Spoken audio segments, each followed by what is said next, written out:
සතුටුයිද තමන්ගේ මහත්තයා නේද? මගේ අසනීපට වැඩිය මේ කණේ හිව සතුටුයි. ඒක තමයි ඇත්තටම දැන් මොකද ඔබ වයිසිතුමාට පිළිසිත වෙනවා. ඔව් දැන් ඔබතුමියත් එක්ක ඉතින් ඉඳරම ගැටෙන්න දෙන්නත් එක්ක ඒතකොට දැන් ඔය සමහර ඒ කාලේ ගොඩාක් අවස්ථාවල් පස්සේ නේද හයියෙන් කෑ ගහන්න ඕන. එහෙම එකපාරට මැෂින් එක දුන්නේ නැහැ කවුරුත්. මේකට මුදලක් යන්නත් ඇති නේද? ඉතින් මුදල් එකතු කරලා එහෙම කරලා ඉවරලා ඉතින් ඒතකොට මේ මැෂින් එක දැන් කරනවා නම් ආයෙ මැෂින් එකක් ගන්නත් ආයෙ ලොකු මුදලක් කියලා. දැන් මැෂින් දැන් ආයෙ වොන්නේ නැහැ ජීවිත කාලෙම. දැන් මේ පිට ඔක්කොම දේවල් අයින් කරලා දැන් හොඳට කන් ඇහිමේ මේ ඇහෙනවා. ඉතින් ඒතකොට ඉස්සරහට මේ ආයෙ මැෂින් පාවිච්චි කරන්න මුකුත් අවශ්‍ය නැහැ. ඉතින් මේ වන්න මගේ කොටස මම ඉස්තර කරා. හොඳයි. හරි එතකොට මේ දැන් සාමාන්‍යයෙන් කෙනෙක්ට සාමාන්‍යයෙන් කියනවා නම් කොහොමද මේ ස්ථානයේ මගෙන් සේවය වුණා? ඒ සම්බන්ධ මොනවද දෙයක් කියනවා නම් මේව දැන් ඔය වගේ අසනීප දින කට්ටිය ගොඩක් ඇති මේ ලංකාවේ නේද? එහෙනම් ඉතින් තව මේ වගේ හැමදේම මම බලන්න එනවා. මා ගන්නවා මම නම්බරේ ඉල්ලගෙන යනවා. ඔව් ඉතින් ඒක තමයි. හරිම සනීපයක් මට තියෙනවා කියලා මම කියනවා. ඔව් උඩ මේක අපරිවුන් එකේ නේද? ඉතින් ඒලගේ දුකාණයක් ලැබුණා නේද? සාහනයක්.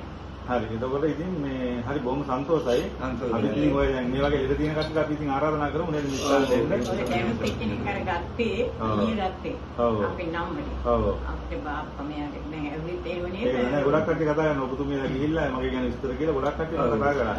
ඉතින් මම හැමෝටම කියන්නේ ඒකයි මම හැමෝටම උදව් කරන්න කැමතියි. කීප දෙනෙකුටම අපි අනිත් මම මිල මුදල් මම කියනද ඔයාලට මේ මෙතන අත්දැක ගන්න. අපි කිව්වා අපි කැමැත්තෙන් දෙන දැම්මලා සතුටින් කීයක් හරි බුලත් අතක කියලා දෙනවා හැබැයි බුල මට මෙහෙමයි සල්ලි නේද බුලත් අත තියන්න ඕනේ. මොකද අපේ සම්ප්‍රදාය අපි අරන් යන්න ඕනේ ඉස්සරහට.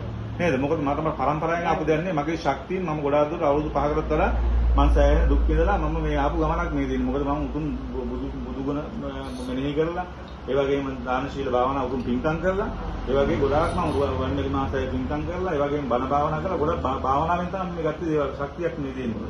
ඉතින් ඒක මේවා කාටවත් නවත්තන්නවත් හිර කරන්නවත් පුළුවන් දේවල් නෙමෙයි. මේක මම මේ විශ්වයට ඉවලා තියෙන මේ විශ්වයට මම දීලා තියෙන විශ්වයට ලෙඩ සුවපත් කිරීම අරමුණෙන්ම තමයි. ඒක නිසා මම කැමති ලෙඩ සුවපත් කරන්න.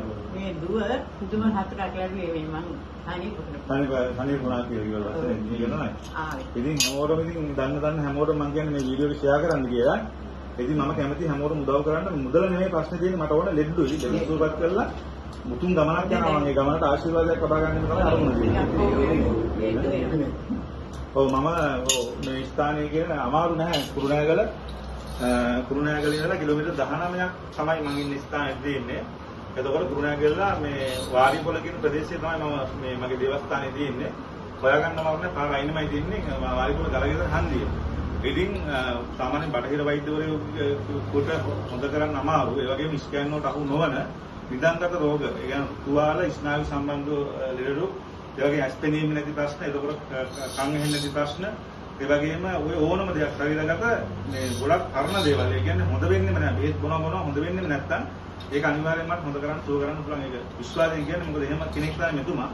කන් ඇහෙන්නේ නැති ප්‍රශ්න ඉතින් අර ඒක ආධාරකයෙන් තමයි හිටියේ. නමුත් දැන් ඒක ගලවලා මම දෙන්නා වීඩියෝ එකේ මොනවත් අත්‍ය පාවිච්චි කරන්නේ නැහැ. ඔක්කොම ගලවලා තියෙන නමුත් මම කියන දේ පැහැදිලිවට ඇහෙනවා. අර මැෂින් එකේ තිබ්බහම සමානම මගේ හඬ යාට හොඳට ඇහෙනවා. එයා උත්තර දෙනවා. නැත්තම් ඔයිට කලින් දවසේ මේ අම්මත් එක්ක ආවුලාදී මම හයියෙන් කතා කරන්නේ යාට. නේද? මතකනේ? හයියෙන් කතා කරලා තමයි යන්නේ. මේ මැෂින් එක දාලා තියෙන්නේ.